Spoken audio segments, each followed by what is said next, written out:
Welcome to Rocky's Ramblings, the show that encourages you to get out and do your own rambling, to explore the many places to go, things to do, and events to attend. We're at the Martinsville-Henry County Heritage Center and Museum in the old historic courthouse in Uptown Martinsville, and I'm interviewing Virginia King here today. Welcome to the show, Virginia. Oh, well, thank you. It's a pleasure to have you on the show, and it's a pleasure to be here in the Heritage Center. Now, the show talks about places to go and things to do. So, from the viewers' point of view, what's the experience that they're going to get as they walk in the door? What do you hope they get out of the visit here? Well, first, even before they walk in the door, they can enjoy our grounds that have 3 monuments in there that are very interesting to read. And the monuments are to? One of them is a Civil War monument, and the other is a war monument, and it lists all the people from this area that died in wars back even Revolutionary War. Oh, really? Any of the wars? Any of the wars, all the wars. Mm-hmm. That's commendable. And then the third one is a monument honoring General Joseph Martin that Martinsville's named after, person in government and in the military. And that's a very interesting story. Of course, we don't have time to go through all of that on the show. Staying outside, you've got 2 large cannons out there. Yes. Mm-hmm. And those are really awesome. Where do they come from? They came from Fort McHenry. Oh, okay. Back in 1901. It's a very beautiful front courtyard. In fact, they use it as an active courtyard to have gatherings out there, and there's all kinds of neat stuff going on out there. All right, so they see the outdoors, the 3 monuments, the 2 awesome cannons, and then they come in, and what are they going to see when they come inside?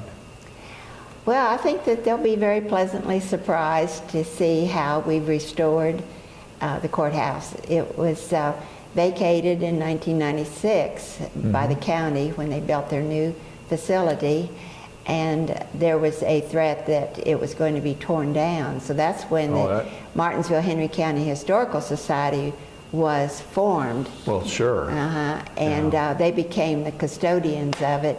Mm-hmm. So even people who've been here when it was a courthouse, I think, will be surprised at how nice it looks now and how. So if you've been here in the courtroom, whether you are on one side of the law or the other, you're going to see something really fantastic here, because this was an active courthouse. It would have been a terrible shame to tear this building down. The historic value of it is incredible. And so the room that we're in is the first. The middle section was the deed and record rooms. Okay. And we are using these deed and record rooms for our exhibit rooms. And this front one is one that's a rotating exhibit. And we have a new exhibit in here about World War II, focusing on Pearl Harbor and the Pacific Theater. Okay. And talking about how it affected our community. And it'll be here probably about at least a year. Okay. So. And the display immediately behind us, there's 3 uniforms and a historic flag. That is part of this whole display. Yes. So you're seeing that now. And then the center room. Okay, you come through this room to the center room now. And it we have 3 areas that we're just now working on to be permanent exhibits, focusing on our tobacco heritage, on our railroad, the importance of the railroad in the area, and then another section on our textile and furniture heritage. And we're working now on making it focusing on our music heritage here. Oh, that's neat. And we have quite an interesting music heritage, so looking forward to that. Yeah. And then the third room, the back room, is a work in progress again. I mean, it's certainly a lot to see at this point.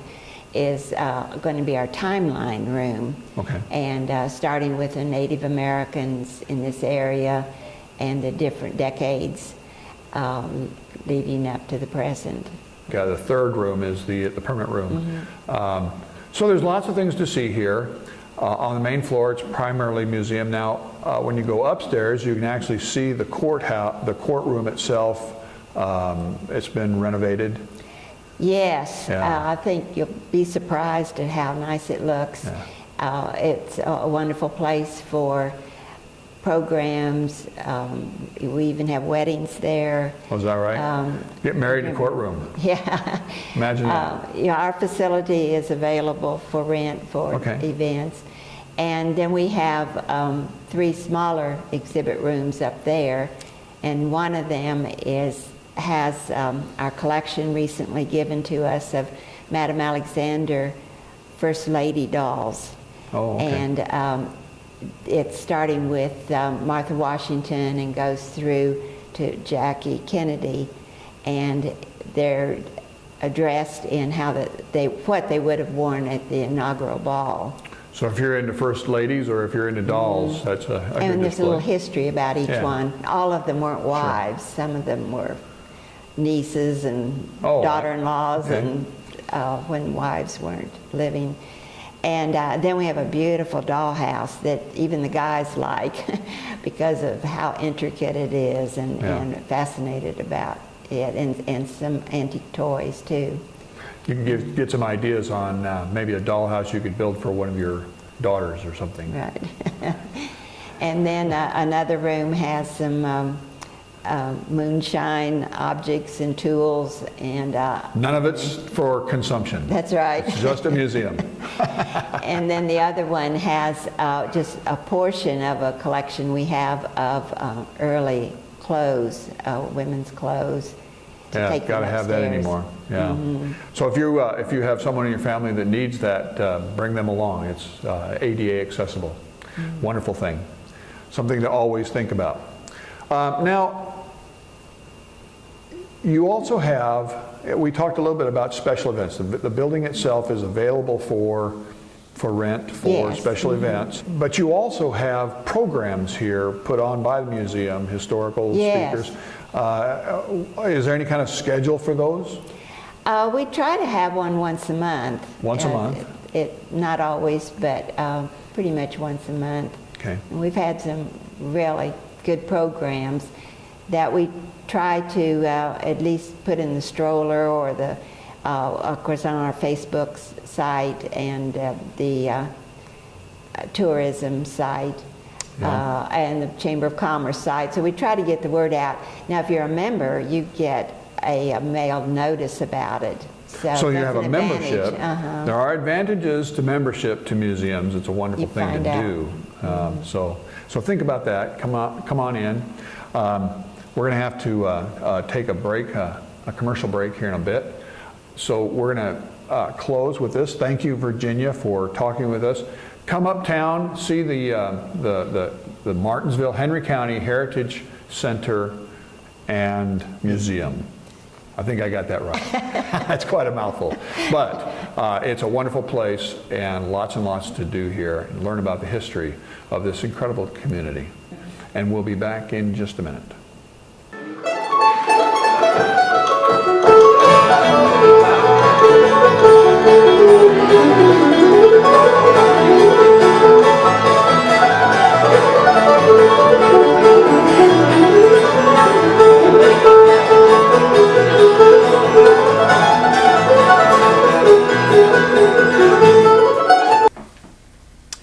Welcome back. We're at the Rucker's Telephone Museum and Local History, and I'm with Steve Rucker, the owner purveyor of the Rucker's Telephone Museum and Local History. And welcome to the show, Steve. Thank you. Appreciate it. It's good to be here. This is a very interesting and rather unique museum, and but we're just trying to show some of the uptown museums here in Martinsville. There's a lot of really neat stuff to see around here. So I'm really glad that you offered me a chance to come in Absolutely. and see you.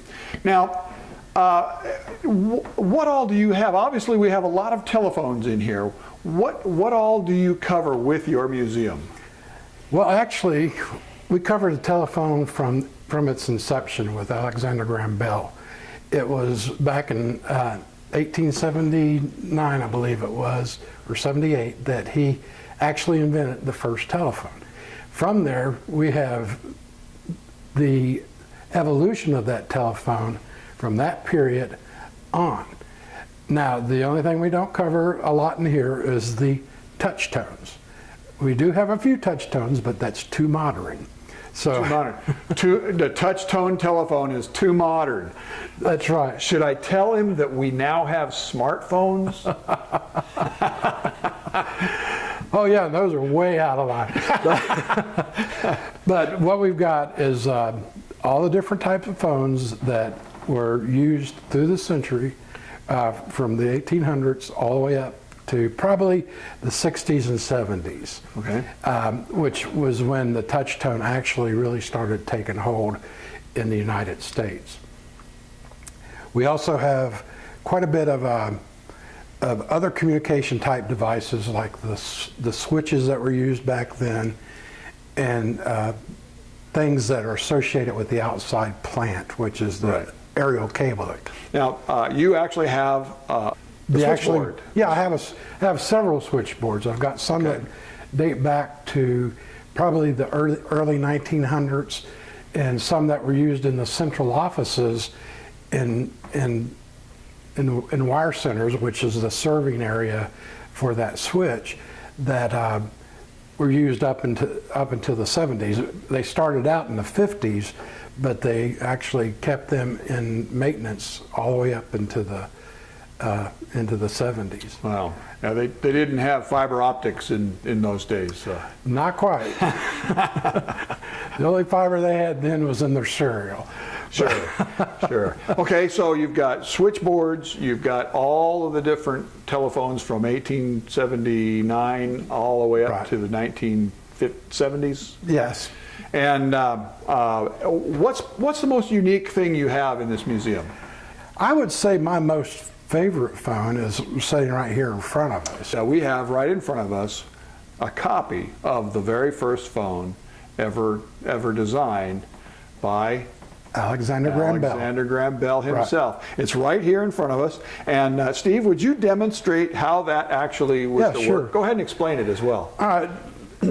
When Alexander started developing the telephone, he was actually looking for a way to help his one of his children or a small child learn how to hear because they were deaf. And he was dealing with a lot of tuning forks and stuff like that. Well, in that process, he noticed that whenever he stuck a tuning fork in a liquid, it would vibrate the liquid. So what he did is he took a cone, stretched it over with a cat skin, dropped a wire from that into this little bowl here. I doubt if you can see it, but it was full of muriatic acid. And then the wires went off from these 2 points here to another exactly the same phone. And as Rocky said, this is a reproduction probably from the 30s of Alexander Graham Bell's phone. Now, this is the interesting part, because I learned this over time, is that the way it functioned was it acted as the receiver and the transmitter. So to transmit, you would look into it and go, "Dr. Watson, come here, I need you," which is the first words that were spoken over the telephone. But he had to scream it in order to cause the acid to vibrate, and that would send an electric current from this to the other. That's pretty amazing. And that had to be about 600 feet away. It lost, and then it would, Watson would have to be sitting there like, ready to listen. And then he would come and find out what Mr. Bell needed. Now, so my question has always been, 600 feet and screaming in this, did you actually, did he hear it from here or did he just hear it? But it did work in principle, and this is the phone that started it all. Dr. Bell got his patent on. So that's why it's so unique to me. But it's Yeah, that is a unique. and as you can see, it just really started. He had several other prototypes that he used in the World's Fair and stuff like that. And I mean, if you come, you can learn. I can help you with the history of that whole process. So this is an opportunity for you to see how telephonic communication actually began and evolved up until we now have a phone that doesn't even have to be connected to anything, and it's smarter than we are. Exactly. It does everything you need. Now you don't even need a computer, really. Oh, hold on, I got a text message coming in. Oh, okay.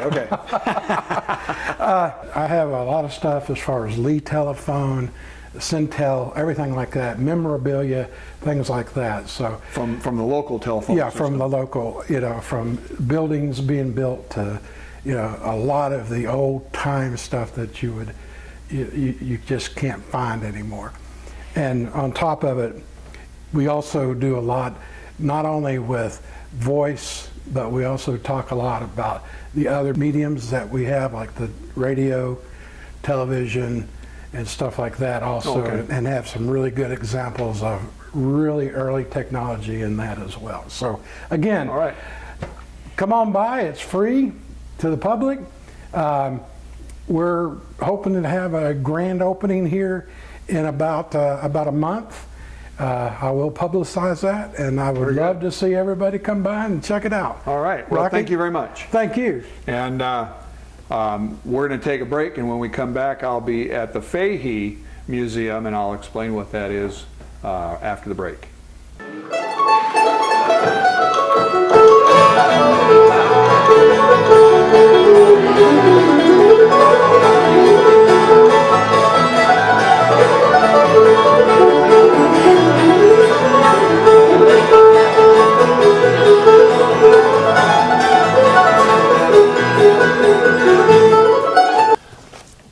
Welcome back. Before we went to the break, I promised you that we would be at the FAHI Museum next, and that's where we are.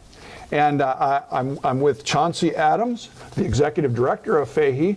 Welcome to the show. It's a pleasure to be here. It's a pleasure to have you on the show. Well, thank you for coming, and it's a pleasure to have you here as well. Well, good. I promised my audience before the break that we would explain what FAHI stands for and what it means. So if you would start there, I would appreciate that. Oh, yes.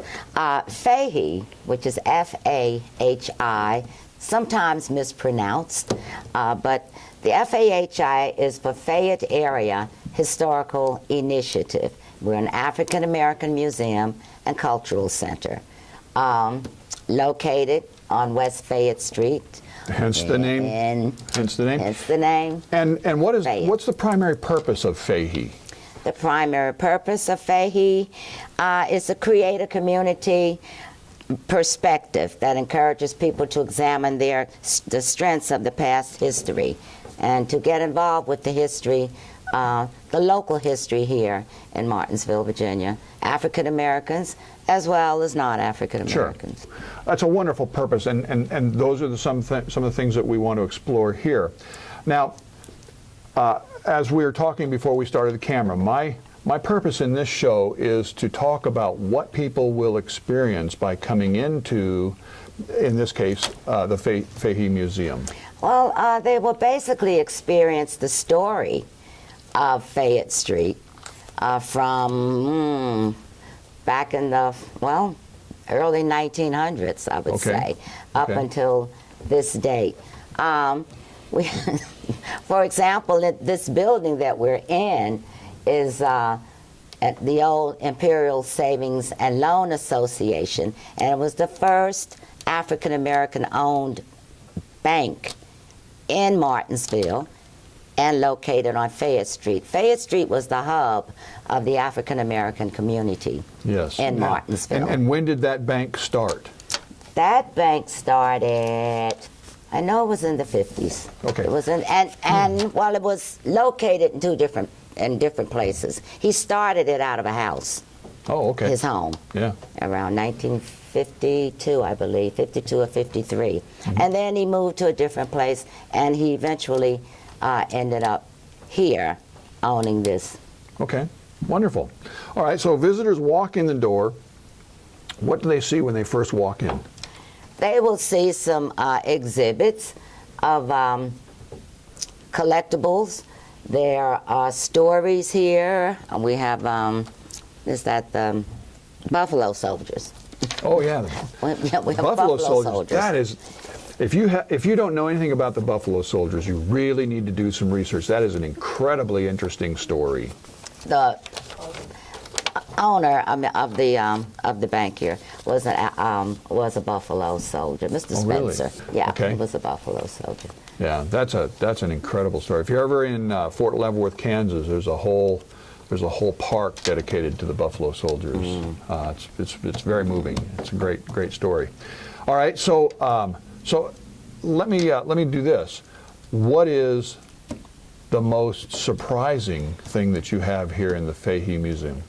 One of the more surprising things is the relationship of First Lady Michelle Obama to community residents here. Yeah, I bet that's pretty interesting. And they've got a chart here that charts that here. So you got to come see that. And there's just stories of what happened during the Civil Rights Movement.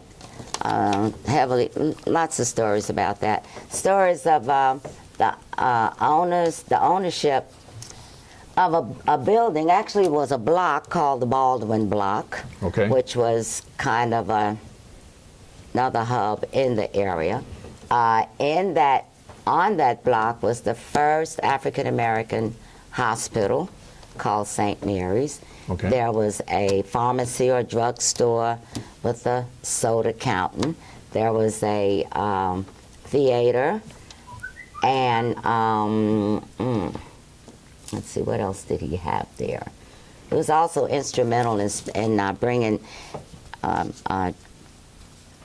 Jarvis Pants Factory to this area, which allowed African American women to be able to work.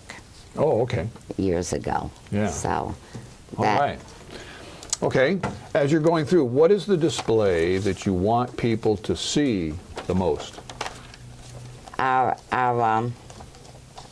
display is of African American church history.